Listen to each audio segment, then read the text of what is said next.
Welcome back. In this short video, we're going to explore a special case in the monopoly model.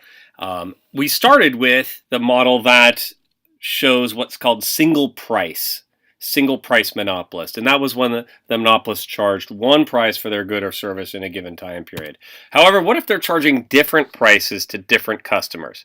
Now, if they are able to do this based solely on willingness to pay, that's like from the buyers, and not based on differences in cost, like it's a slightly different product or something else. If it's only based on willingness to pay, then this is what's called price discrimination. It's an unfortunate use of that word that has a loaded connotation, discrimination, but it doesn't really have any of that inside of it. It's just simply firms targeting customers based on their willingness to pay, and that's it.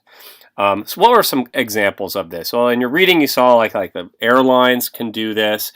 A flight from, say, LA to San Francisco midweek versus a flight that kind of lasts over the weekend. Here, the airlines are able to figure out which customer is a business traveler and which one's a vacation. Or movie tickets, they're able to figure out separate people based on income. They have to do it in a clever way, like matinee. People that go to matinee are often like older retired people, have less income.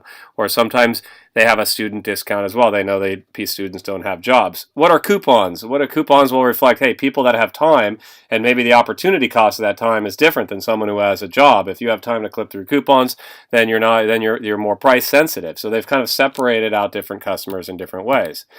Interestingly, with regard to this, the firm is doing this because they're trying to maximize their profits, but there's actually an interesting outcome with regard to the market as a whole. Now, to formalize what price discrimination is, again, it's different prices to different customers. It's based solely on willingness to pay, not differences in cost. The firms have to be able to prevent resale. What does that mean? That means they can't sell something to someone at a low price and then that customer then turns around and sells it to someone else at a higher price. The fancy term for that is what's called arbitrage. So what makes it tricky for firms to be able to price discriminate is they have to sort of be able to prevent that from happening. Sometimes they can do it sort of naturally, sometimes it's not, and if they can't prevent that, then price discrimination really just doesn't work in that setting. The interesting outcome for the market as a whole is that I actually can increase total surplus, and we kind of minimize some of the deadweight loss that we expect out of a monopoly model. Okay, here's the model version of what we just discussed. Inside of price discrimination, suppose we have a high monopoly price. This is the monopoly price if it were a single price monopolist. There's the market quantity.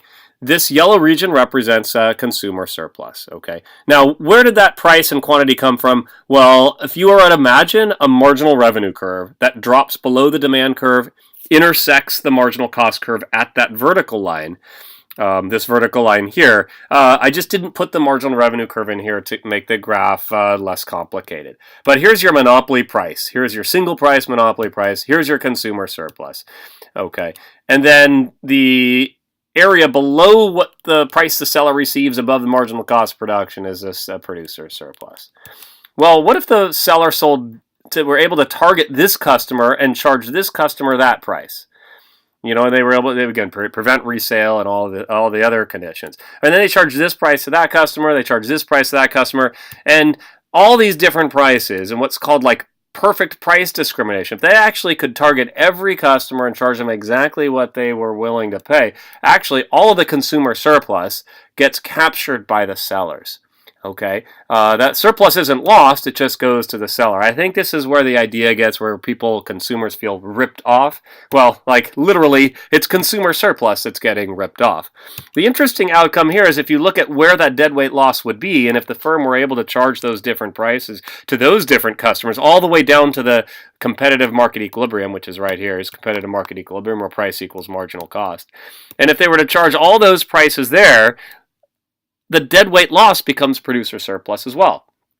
Now, this outcome where all the surplus becomes producer surplus, producers capture all the surplus it's a theoretical condition called perfect price discrimination, doesn't really exist in reality. But it illustrates the point that if firms are able to do price discrimination, it actually can increase surplus. It can help minimize some of the deadweight losses that we expect out of monopoly setting. Okay, and that's really simply it. Those are the main points out of the price discrimination model that I'd like you to know. If you have any questions, you can email me or see me in class, and we'll chat then.